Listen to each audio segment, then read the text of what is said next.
Hello, Facebook. Hello, Team Shelton. Come on in to the room. I am so excited to speak with each of you today. We started Shelton Slay Sundays. Actually, this was an idea we had before the whole pandemic that is going around. So I am very, very excited to speak with you all. It's a little off-putting, still adjusting to the pandemic, as I know many of you all are. So today, I hope that everyone is safe. I hope that you have been getting out of the house. I hope that you are taking nature walks or just, taking your dog for a walk. I hope you have enough food. I hope you have enough toilet paper. And if there is anyone in Nebraska and there's an elderly population or an at-risk population, I hope you have resources. If not, please connect to me. I would love, love, love to talk with you and make sure that I can help you all. So before I get started, the purpose of Shelton Slay Sunday is for us to talk in more detail, for me to talk in more detail about my platform and to tell you how I'm planning to do every item on the platform and also why I'm passionate about it. So before we get too deep into the details, I want to first encourage everybody across the state of Nebraska to please go to nebraskademocrats.org. You can sign up for a vote by mail ballot. So with this pandemic, there's a lot of unknowns right now. And in order to ensure that everybody still has access to vote, it is really wise, and I would encourage you to consider requesting a vote by mail application just to ensure that you are able to let your voice be heard. Now, I know that Douglas County Democrats is sending out vote by mail ballots to registered voters. However, if you just want to make sure that you get it, please go to the website and I will try to drop it in here so that you guys have access and can simply just click on it. So glad you got your card to mail in your ballot, Craig. So also shout out to Ivy Black Girl. I am supporting with one of their t-shirts today. And that is a group right here in Omaha, Nebraska, a Give Circle, and they are supporting so many entrepreneurs and helping Black women in businesses. So shout out to you guys. Okay, so let's talk about healthcare. Being a mental health therapist, I have worked in clinics, I have worked in hospitals, that's part of my background. And the reason that I have worked in the areas that I have worked in is simply because I've been gravitating to populations and areas where there are not a large amount of resources. I believe that everybody should have quality healthcare, not just a satellite clinic, and no shame on satellite clinics. But the problem with some rural areas right now is that you may only have a psychiatrist present in town one day a week. You may only have access to a podiatrist or a specialist from going to a larger city. And so we are noticing a lack of healthcare all around the board. We know what our governor did and that we cannot expand Medicaid until October this year. Look at us now with this pandemic and people who are terrified and not having access to healthcare. So I support healthcare for everyone. I am not someone who is pro Medicare for all on that platform, simply because I love my healthcare insurance, and there are a large amount of people who have worked. Think about your labor unions who have been in negotiations and have great benefits and have been able to have a successful healthcare system. What I would love is for everybody to have access to that healthcare system. And so the Affordable Care Act, before it was voted, it actually had a public option. And that public option, we were able to determine if you wanted to have that option or to stay on your insurance plan, and it covered people who did not have health care. That is what I am supporting of, expanding the health care, the public option, bringing that back to the table for the Affordable Care Act. I think that in so many areas in this country, in the Senate, that if you do the research, we have come so close to coming to an agreement on items that will work for this country. Now with this pandemic, we are out of time. We have been out of time, honestly, and it's time for us to act. And so that is what I am pushing towards. The public option does have a mental health component. It is inclusive to specialists, to different specialties, such as a podiatrist and optometrist. So that is in there as well. So I would like to ensure that everybody in this moment, I look at healthcare holistically. So when I talk about healthcare, I am also speaking about mental health, guys, being a mental health therapist. So as a mental health therapist, what I thoroughly understand is that when you experience trauma, it resonates in your body. And so medically, I went to Xavier University of Louisiana. I was a psych pre-med major. So I am somebody who has always been a researcher. I am somebody who has always looked at studies. I am somebody who understands how the body works.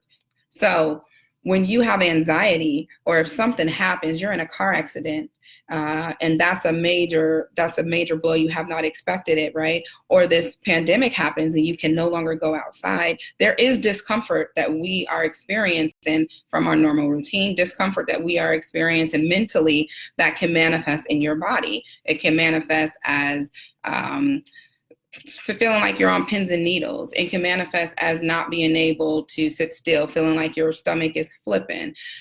So we can see that. So it's important that when we talk about healthcare, that we talk about a holistic approach.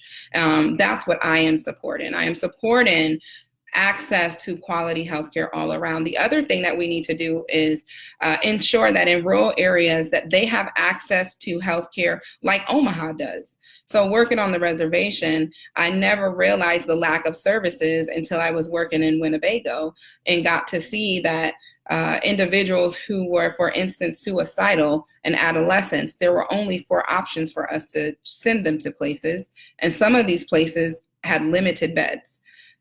So if they have 6 beds for teenagers and 5 of them are already taken, or 6 of them are taken, then now what do I do with somebody who comes into the ER with an active suicidal plan, right? So we need to make sure that our rural areas and our smaller towns have access to care, and we need long-term facilities. So individuals who have psychosis, schizophrenia, if they're seeing things that are not there, hearing things that are not here, you would be surprised at how large this population is. There's not one long-term care facility that I can name in Nebraska where I can send an individual who has struggled with medicine, who has not been able to get the right regimen, who has moments where they are off their meds and considered to be dangerous because of their actions. We need to have places for them. So I am also proposing that we implement long-term care facilities, not just here in Nebraska, federally. We all need to have access to this. It's so important. Why? Because individuals end up going to jail, and then jail becomes overcrowded, and they really should not be there. Individuals in a correctional facility are not necessarily trained to understand psychosis or to ensure that everybody is safe if somebody is in a moment of psychosis. And so it's super important that we are making sure that we have healthcare access extended to everybody, long-term care facilities, increase the areas where we can send individuals who are having a moment of suicidal thought with a plan. We should have facilities that are easily accessible. We need more beds. I think the largest facilities are actually in Omaha. We have Lasting Hope, but for an adolescent, you can't go there. So we have been sending people to Jackson Recovery, to Emmanuel Hospital in Omaha, to Bryan and Lincoln, and then in Council Bluffs, actually, Jenny Edmondson. So what I'm telling you guys, we absolutely need more options. We do have programs in Omaha like Community Alliance. They have a wonderful ACT program where they have people who live in a house setting and they are given medications.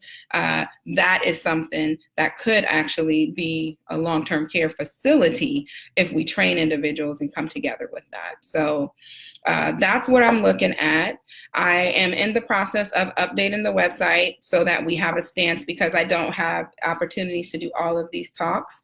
So I want to make sure that you guys all know where we stand on healthcare and what our stance is. The other thing is, as I'm doing my research, I am definitely looking at the current Senate and how the senators vote. I'm not just looking at Ben Sass, you guys. I'm looking at everybody. So I already know who I can partner with as a freshman senator coming in and say, oh, wow, okay, if I introduce this plan, I need like 10 of them to be on my side. And I'm going to go and talk with them and ensure that we are going to be able to come together and present a bill that is actually going to be effective and to be helpful for Nebraskans. So I am trying to do, I think I'm doing better, guys, with my time. I am not that far. I'm a little bit at 10 minutes. There's no way I can do this in 5 minutes. It's going to have to be 10 to 15 minutes. So I appreciate you taking your time with me. But what questions do you guys have for healthcare access? I know that there's a little bit of a delay with Facebook Live. And so I just want to repeat what I did at the beginning. Please sign up for your vote by mail ballot so that you can ensure that you still have access to vote should this pandemic still be going on May 12th. That's the primary. And so you can go to nebraskademocrats.org to ensure you have a ballot mailed to you. Expanding, I'm talking a little bit about healthcare. And if you guys have any questions. No, yes, no. Okay, still waiting.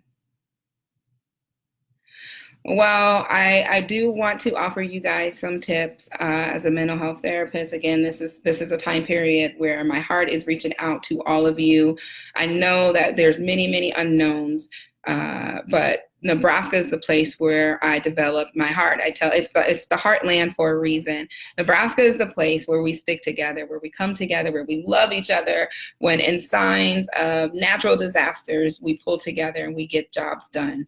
And so please continue to stick together. If we work together, we can overcome this pandemic. Check on your neighbors, check on your hometown, talk with everybody. If we stick together, we can make sure everybody has access to resources, even if that means delivering groceries or going out and going shopping for an individual that cannot do so. So please check on each other and continue to love each other. I think that's a big thing that we need to do, bring love back to the table. We will be sharing this on the YouTube page that we create. I will post the link in here as well for anybody who has missed it.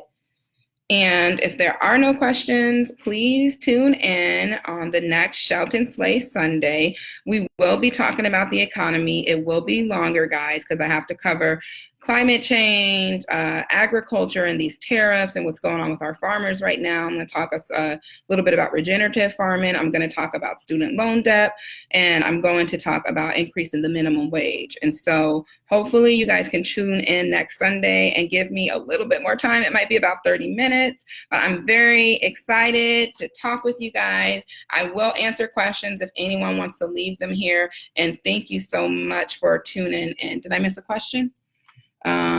Will you read it? Can you read it to me? Husband just came in. I didn't see one on here. Okay. All right. Question is, will you try to fight for coverage for independent contractors and prevent companies from purposely reducing hours to keep employees from qualifying for health insurance? Wow. Oh my goodness. Yes. So we definitely need to have coverage for independent contractors. Those are like the individuals who may be under contract, and so they don't fall under employees status, and so they may not be able to have health care under the company. Also, reducing hours. So we all know that some people will say, like, you have to be full-time to maintain those benefits. So if somebody is going decreasing hours, then maybe they don't offer for part-time. Yeah, there's so many things that happen behind the scene. So I will make sure that we have a option for that and hold employers accountable because that should clearly be illegal, right? Hello. So there are some real common sense things, guys, that we can talk about with healthcare. And yes, that is something that I will be working towards. And thank you for your question. I couldn't see who did that question, babe. But thank you for your question. Is there any other questions? No, I need my assistant. that question was from Benita Ben. She's from Chicago, and one of your sources. Okay. Another question is, how are you sure that expanded health care includes transgender folks who are frequently discriminated against in healthcare? Oh my God, that's such a good question. So I have an experience with trying to help a client on the reservation get transgender care. The only place that we were able to find was Nebraska Medicine, and he didn't have health care. And so it was really difficult for us, they identify as he, it was really difficult for us to get access. So there was so much going on. So what we need to do is make sure that, first of all, I'm for human rights. I'm for everyone to have rights. I don't understand how people are trying to circumvent the process. I am pro-choice. I believe a woman has the right to decide what she's going to do with her body. I think that if someone is deciding to transition and they are of the LGBTQIA population, that is up to them, and they have a right to do so in this country that they were born in with quality care. And so I would have to ensure that there are measures in place to stop that. But the bigger issue that I think that we are having, who asked me that question? That was Eric. Eric. The bigger issue that we are having is that we have so much bias in the healthcare system. So I think that we need to mandate for every physician, nurse, phlebotomist, everyone that works CNA, med aid, everyone needs to have implicit bias training for a number of reasons, because we have individuals who are transgender that are not getting adequate care, don't even have access to care, are not getting coverage. We have African-American women that are dying in childbirth. They are the number one race that this is happening to. And when you look at the studies, what it's all being tied back to is people and their individual biases. So when you sign up to be a physician, you sign up to do no harm. And that's not limited to a race or a choice or a label, however they intend to label individuals. And so this is, I think, twofold. I think we have to make sure that individuals know that you don't realize what your biases are until you do an implicit bias training or until somebody comes and talks to you about it. So what you don't know can sometimes be the thing that tears you down and tears us apart. So that's a twofold question. And that's what I would do. Ensure that everybody has equal rights, but also implement a legislator to recommend that there is an implicit bias training that occurs annually or on a regular basis. Can you read me the other questions? So far, those are the only two so far. Oh, only two so far? But I can probably give you one here. No, I'm just, okay.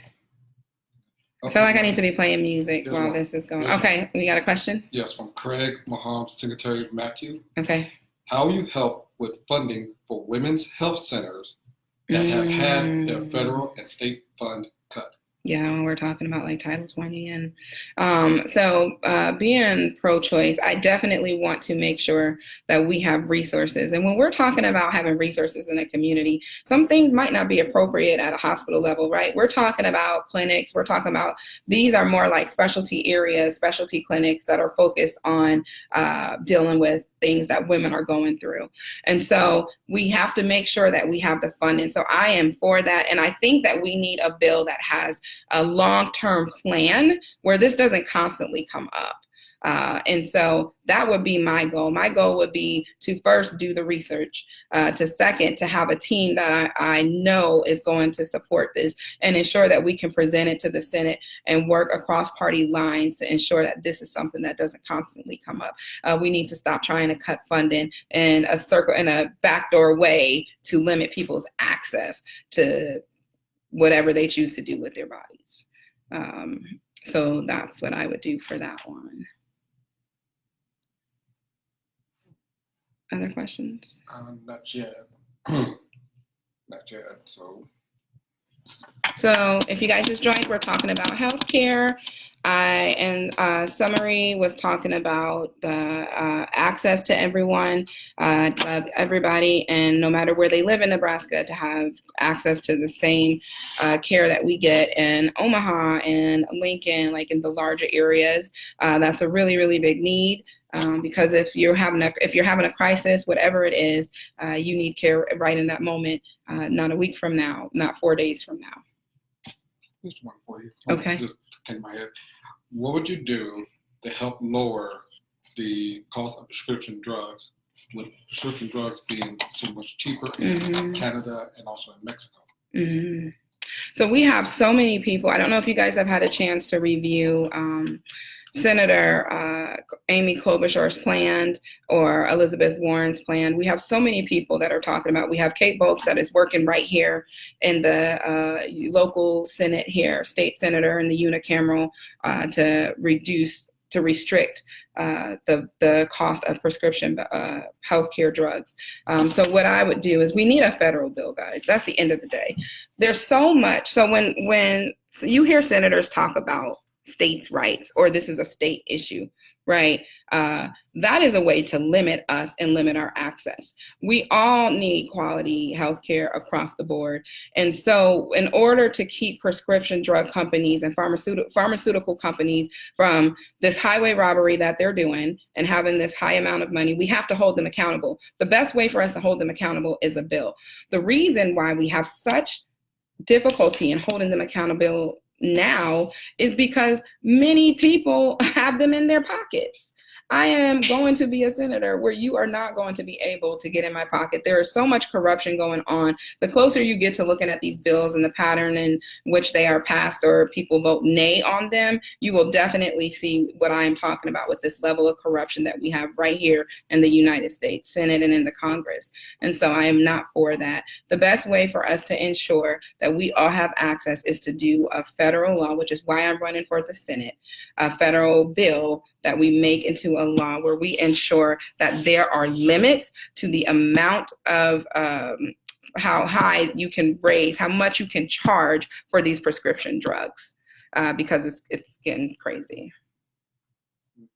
Got another question here. Okay. From Benita. Okay. Hi, Benita. I prefer to see the ACA fixed instead of Medicare for all. What would be your top fixes to improve our existing healthcare and expand it to more citizens? So Benita, that is my stance. And so I think the first way to fix the ACA is we have to bring the public option back. So the public option actually never got voted on. This was taken out before it was voted. It was taken out, it was removed in 2009, and then it was still out in 2010 when it was voted on. And so in order to bring that public option back, if we do that, it will look similar to Medicare for all, except we still have individuals who are able to maintain their insurance. And that's my biggest hiccup with Medicare for all. But I think that in order to ensure that everybody is getting quality care, that we also have to have a level of implicit bias training where everybody is aware of what they are doing, everyone who works in this area, what they are doing unintentionally to hinder levels of care that are given to everybody across the board. And so that public option is really what I'm focusing on, because there's so much that is in there. It supports specialty visits. It supports mental health care. There's so much that is in that part that would fix the ACA, and I think allow it to be accessible to all of us across the board. She gave a thumbs up and a hand clap. Okay. Thank you, Benita. You made mention of mental health. You think there is... My husband's asking questions, you guys. He talks to me every day. Why is my husband asking questions? You guys don't have any other questions? Okay. We'll give him a question. Go ahead. What Craig said, we also need to reduce the drug ads on TV. The drug ads. And you know what, guys? Let me take this moment to talk about, oh my God, I just lost it. Addiction.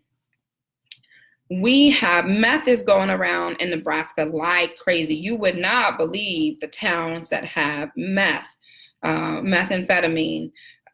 It's tearing families apart. We have children that are coming into the system. Meth is just rampant. I see it across Nebraska. I have not looked at the research to see if it's all across the state. I know we're in this opioid epidemic right now, but across the United States. But in Nebraska, we have meth that is out of this world. So I went to a training in Washington, D.C. last year, and what they explained is that if anybody is on methamphetamine, there's so many relapses with this because we don't have sufficient programs to help them treat their addiction. So they are recommending that individuals, if meth is your first drug of choice, that you attend training or treatment for a year, guys, 1 year. The longest treatment facility that I've been able to find is 30 days. So I talked with somebody not that long ago who informed me that there is a program here in Omaha where it can be 6 months. But who do you know that is going to leave their family for a year and go to treatment? That's a problem. We need to make sure that we have outpatient services, that if they can't leave their family, that we are supplementing in some way with treatment and maybe a year-long program so that they can address this issue. This is something that's really bad in Nebraska. We need to make sure that this is funded. This is something that needs to be added to healthcare as well. So currently, right now, if somebody is on Medicaid and they need to go to treatment, Medicaid is not paying for that. Why? This should be, everyone should have access to becoming sober. It's a disease just like any other disease that we have, right? So that is something that I need to be clear about too, because I think that we need to include covering treatment facilities when somebody, be it if they're addicted to hydrocodone, or whether they are addicted to methamphetamine or crack, cocaine, whatever their drug of choice is, they should be able to go to a facility and have access to these facilities and not have to worry about bills or not even be able to get in because they can't afford that. So that's something that needs to be looped into healthcare as well.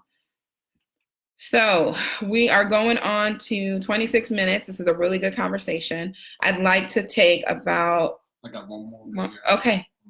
And actually, real quick to share, Ariel says she has a friend in Nebraska who lost her kids because of meth recently. She has relapses constantly. Nothing has helped her, and her doctor won't help her. So I'm for the year-long outpatient services. She said her doctor isn't taking it seriously. So it goes back to what you were saying. That's horrible. And this is going across the board. Thank you, Ariel, for sharing that. It's horrible, you guys. If you were ever to see what a house looks like and how meth tears families apart. We have so many kids in the foster care system simply because of meth, you all. And this is it has to be a federal issue, because this is why we have to go and get Sudafed and these other medications that are sinus medicines that we have to go to a pharmacy and they have to get our ID and we get it behind the counter, right? For this very reason, because people were using medication to make methamphetamine. So this is a crisis that we all need to be moving in the direction to giving coverage and supportive services where they are able to do treatment for a year. And there are some programs that do allow families to go into treatment. But if your child is already removed from you, you don't get that option. Got one more question here. Yes. From Christy Rink. I hope I got that last name right. I'm a former social worker. Currently, 61% of Nebraskans are at income below the poverty line, yet the budgets are cut year after year. How will you work to help us expand public assistance programs like SNAP, Emergency Rent Assistance, and LIHEAP? And also, how do we lessen SNAP shaming within our state? Oh my gosh. Thank you for that question, Christy. And so I have previously served as a res care worker before I went to graduate school. And our res care used to be Arbor Education and Training. And so I am very familiar with government assistance and the programs that we have right now. And so I actually support Kamala Harris has a plan, and there is a governor in Stockton, California, who is doing $500 for universal income.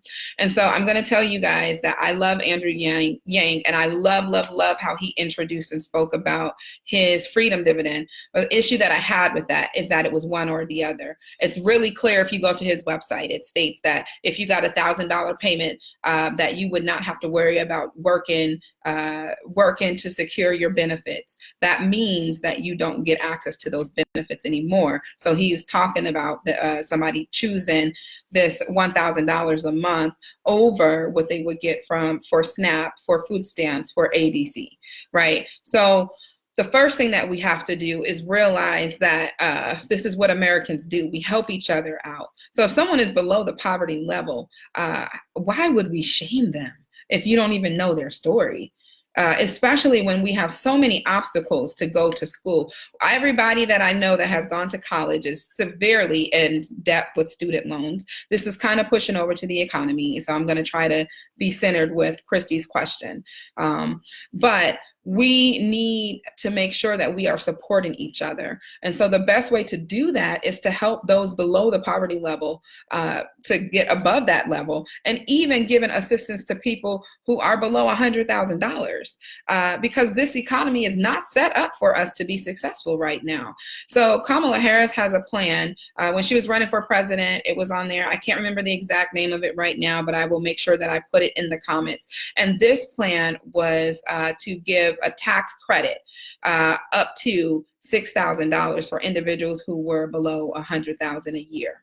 And this was in support to them receiving government assistance if they were on a system, and strengthening those programs. So we have cut SNAP, oh my God, significantly federally over the past few years. I know individuals, I know elders who were receiving $160 and are now receiving $12 a month.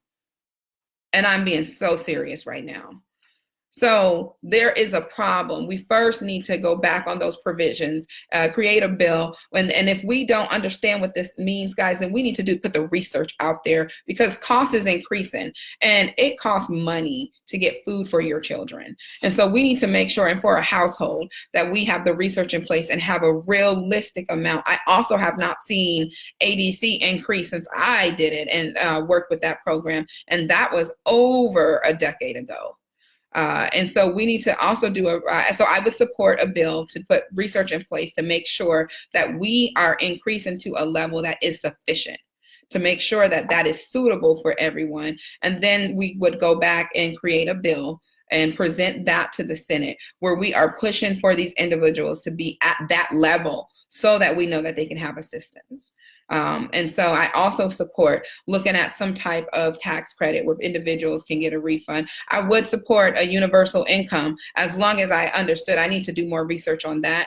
I'm looking at Stockton, California to see what the results are for this $500 income. They're giving a select few people who are below the poverty level to see how this works within that program. So I'm glad that we have a place in the U.S. that is actually doing research on this right now so that we can see how it pans out.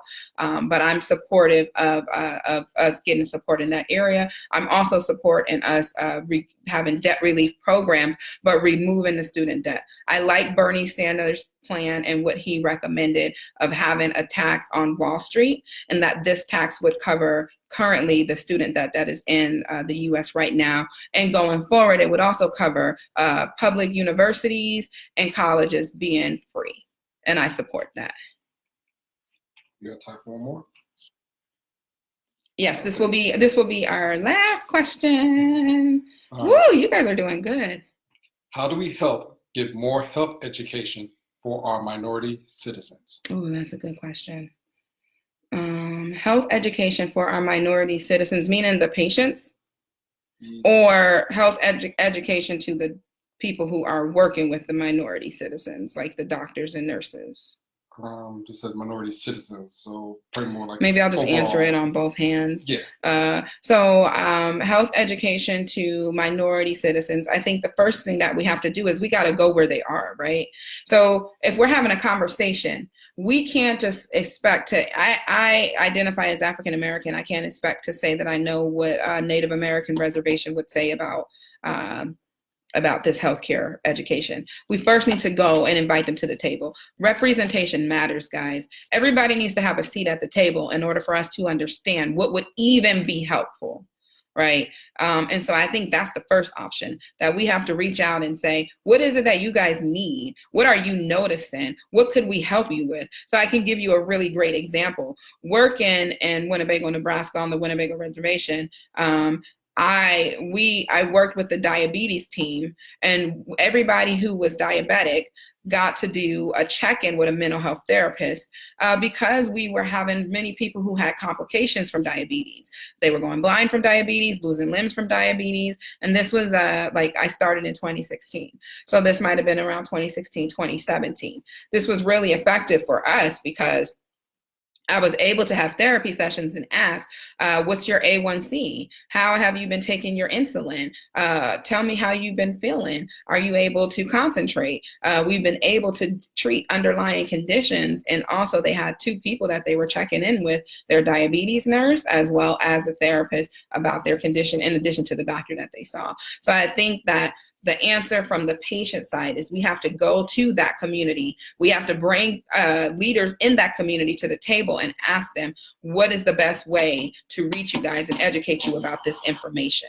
And this is what I've been seeing people even doing with the coronavirus. There's so many calls that are going on to try to say, what could you guys need? What's the help? What's the need right now, right? That's what we are doing. And then on the physician side and the doctor side, that's looking at that implicit bias training. So we need to ensure that we are understanding how to work with everyone and how to give them services, and maybe what we need to be mindful of if they identify as a specific race or a specific gender identity.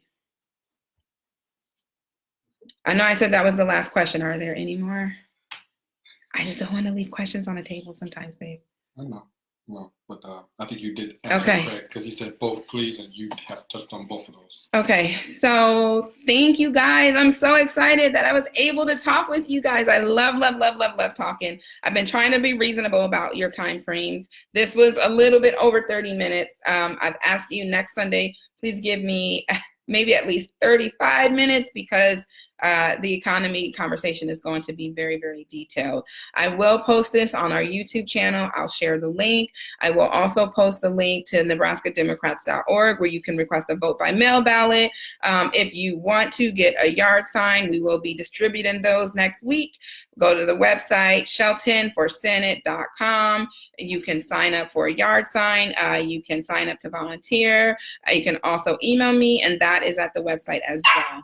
Thank you, guys. My doggies are a little bit wanting attention, so maybe next time we'll show you our Charlie and Snoopy. They are adorable.